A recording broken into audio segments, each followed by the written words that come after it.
Websites are a lot like spells. You can never really have too many, but some of them are also pretty bad. So today we're looking at 10 of my favorite websites for games like Dungeons & Dragons. And we're going to start with one of the most satisfying ones to use. This is Dungeon Scrawl, and one of my favorite things about it, I'll tell you in just a moment, but let me show you how to use it. You go to make a new map, and now you're making a new map.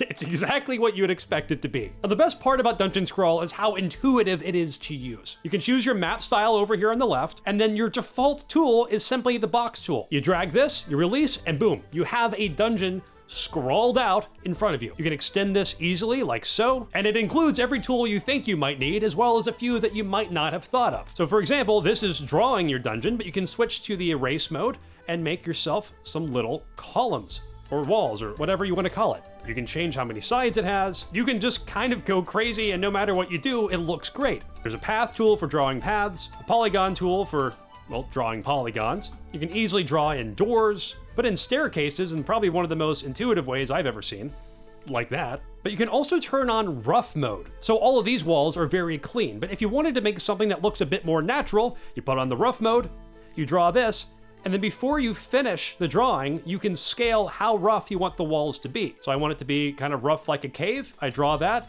and now we have that rough outline. Super easy and clean, satisfying and intuitive. That's why I love Dungeon Scrawl. And as you might see over here on the left, Dungeon Scrawl is integrated with Roll20, which means that if you play online and use that virtual tabletop, you can easily use this in your games. But not only that, because everything I just did, including the option to download as a Dungeon Scrawl file or to export as a PNG or PDF, you can do all of that without ever signing in, which I find pretty rare for sites like this. And if you're curious, this is what their pro version does. Now, while Dungeon Scrawl is simple and intuitive and clean, I'm now going to show you a different website that is kind of esoteric and weird, but also incredibly powerful. This is AnyDice.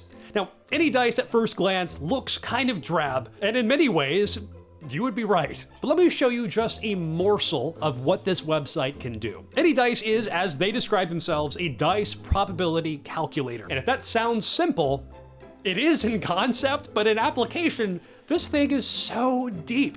Let me show you. So up here is where you write out the commands that you want AnyDice to carry out. I know that's scary. Just stay with me. So let's use a basic example. We're gonna write out output 2d6, and we're gonna press calculate. And what you see is we get a distribution of possible rolls. So here we have the roll number 2. We see that there's just about a 3% chance of rolling a 2. And same thing goes for a 12. And then of course in the middle we have 7 as the most likely with about a 17% chance. Anyone who's played Catan or Monopoly will understand that already. But there's different ways you can look at this data. You can look at it as a graph. You can take the data as a summary. So you can go ahead and see the average roll, standard deviation, the max and the minimum, all super helpful stuff. But as you might imagine, this can get a lot more complex. Okay, but now what I'm about to show you, I will say right now, I don't know how to do myself.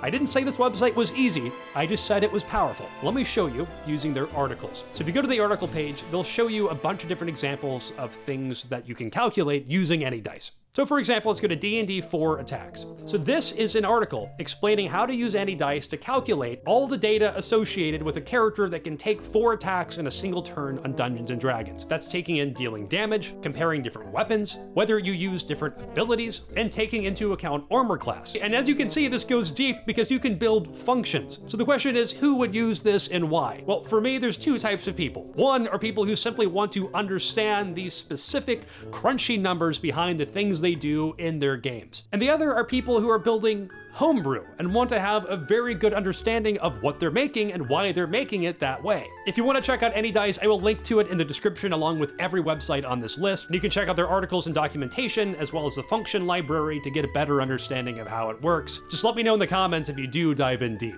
But speaking of homebrew, have you ever seen posts on Reddit or other forums where people have made homebrew, but it's formatted like they just ripped it out of the player handbook?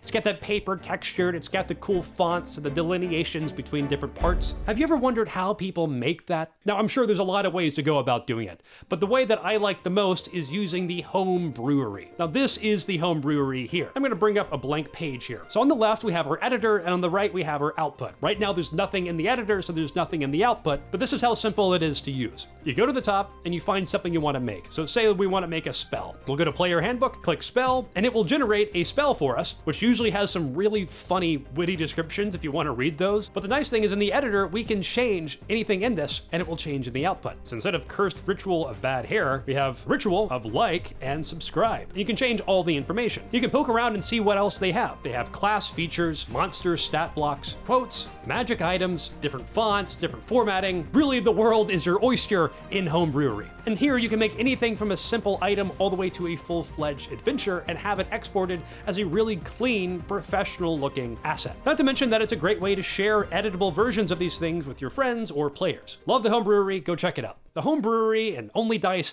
they're very intensive websites that let you do a lot of powerful things. So let me now show you something that is extremely extensive. This is fantasynamegenerators.com, and chances are, if you've ever made a D&D character and were trying to figure out what to name them, you've probably been to this website before. But I'm going to show you some things that you probably didn't know it could do. Now, the concept here is extremely simple. You want to generate a name based on some kind of criteria, choose your criteria. So we'll go to fantasy and folklore, say we want to make a dwarf name, and you can see how many options there are in the first place.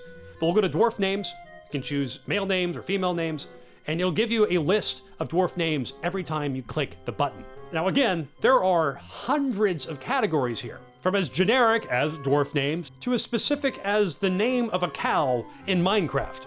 Out of curiosity, it's like dew and spot, cream, mammoth, olive. But here's the thing that at least I didn't know about for a really long time. So in addition to all the names, they also have this category called Other Generators. And here we can find a lot of really interesting things. You have school subjects, slogans, and swear words. Take a quick detour there. Gunk gecko, shut the front door, shriveling worm. Excellent. They also have some really useful ones like riddle generator. I don't know how many times I've gone through random blog posts trying to find some decent riddles to use in my games, but these have a lot of simple ones that are pretty effective. I am light as a feather and I can be strong, short and deep. I bring life, but none can hold me for long. What am I? Breath. And you can just get, to my knowledge, a lot of them just by cycling through like so. Fantasy name generators is one of my go-tos for just filling in the cracks of whatever session I'm planning, but is also great for coming up with stuff on the fly if you find yourself in a situation that you didn't quite expect. Not that that ever happens, of course.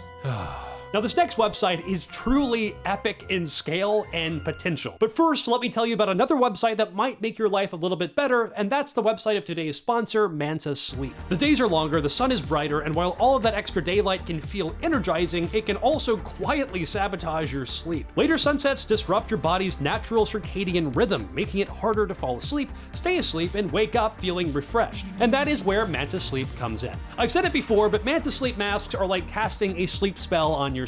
Their masks are comfortable and don't press on your eyes because of their cupped design, and they come in all kinds of varieties, like a cooling mask, which is the one that I'm putting on right now, but also other versions that have integrated Bluetooth headphones in case you like to listen to sleep stories or sleep sounds as you go to sleep, weighted masks, and so on. You can check out Manta Sleep using the link in the description, and make sure to use code DMThings for 10% off your order. Now our next website may not require much introduction, but I'm going to anyway. This is Inkarnate.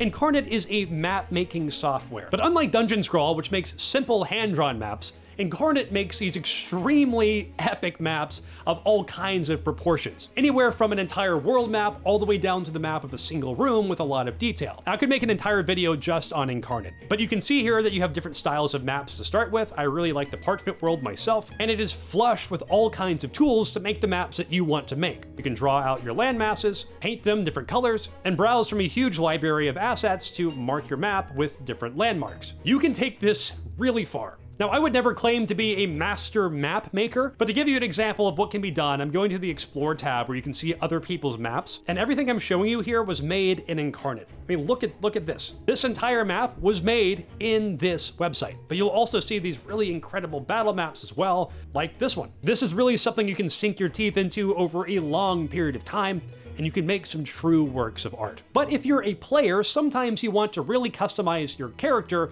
rather than the entire world. And a great way to do this in 3D is with Hero Forge, who is not sponsoring this video. Now, Hero Forge has an extremely in-depth miniature builder, and it's all in 3D. You can deck your minis out with all kinds of props, different poses, clothing, and so on. Now, you can do all of that for free, but they do make their money selling prints of the minis that you make. So if you wanted to order a mini printed and sent to your door, you can do that with Hero Forge, or if you have a 3D printer, you can also download the STL files there. But I think it's also just a great resource for visualizing your character in 3D with a lot of detail, and you can of course take a screen grab and use this for your character art. But now I'm going to show you something that I only just recently started using, though I wish I had started years ago. I had heard rumors and tale of this, but until I started using it, I didn't really understand. And what I'm talking about is Obsidian. Now, Obsidian is the one thing on this list that's not a website and is also not built for Dungeons and Dragons or any TTRPGs. This is actually a note-taking app that is structured a lot like a Wikipedia. You can build out notes in Obsidian and link to other notes in the same project. So for example, Forge Deep is a city in the campaign that I'm currently running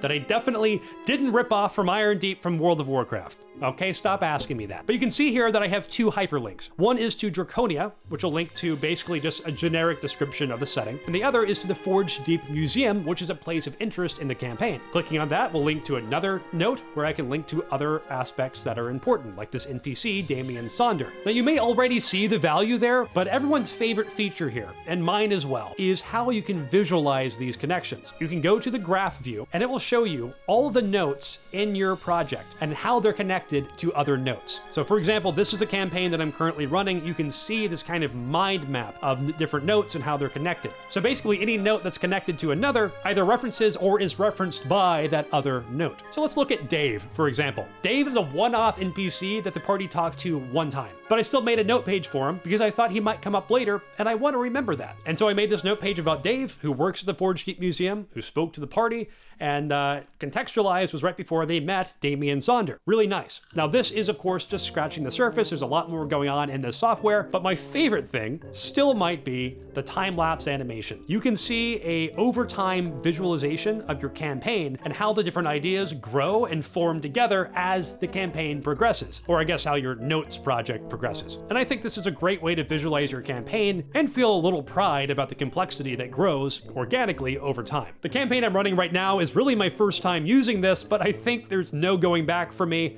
I love it. Now think fast. Fast character, that is. Now there are a lot of character sheet generators out there. I would not claim that this one's the best one of all time, but it's the best one that I found. And my favorite thing about it is that it's fast. Go figure.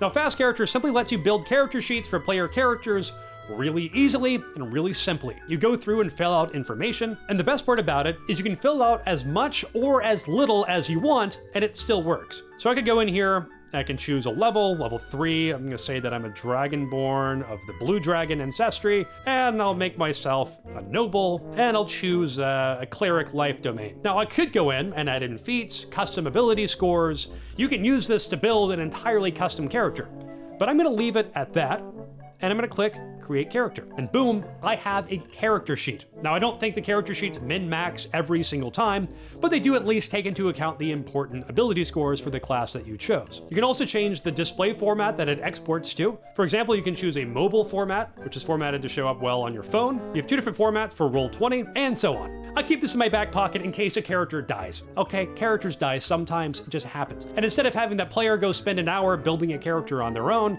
sometimes it's nice just to whip up a character sheet and throw them in. This is also great for backstory sessions where you're just doing a one-off or a one-shot. You can just print off some pre-made characters, have them in your pocket in case you need them, and without having to think too much about it. Now we have 2 more websites to go, but if you're liking the video so far, please consider liking it and subscribing to the channel. Both are ways to tell the algorithm that the video's not that bad. And if it is that bad, go in the comments and let me know why. It might hurt my feelings, but that's okay. Next we have Kobold Fight Club, which is a nice, polished encounter builder and balancer. Now some people love encounter balancers to make sure that they're not gonna kill their players outright. Whether they really help that much in the end is up to you, but I like to use Kobold Fight Club as a nice easy way just to verify that the encounter I have in mind isn't absurdly easy or hard. You can build out your party over here. You can filter the type of monsters you're looking at by CR, size category, creature type, and so on. And as you add more creatures to the encounter, it will let you know down here how difficult the encounter should be and how much XP it rewards, if you use XP.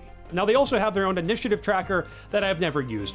I don't know if it's good. I'm more of a pen and paper guy when it comes to initiative. So yeah, Kobold Fight Club's a nice way to make sure that you at least don't accidentally kill your players outright, but if you do it on purpose, your business is your own. But finally, what if you want to make some character art that is stylized, leaves something to the imagination, but also plays like a character builder in a video game? Well, that is what ReRoll is all about. ReRoll lets you make these pixelated character art images. You start by choosing a race. I'm gonna go Goblin. Just like in most video games that you know, you can change all the different aspects of your character as you go. You have some sick hair. Jeremy is his name.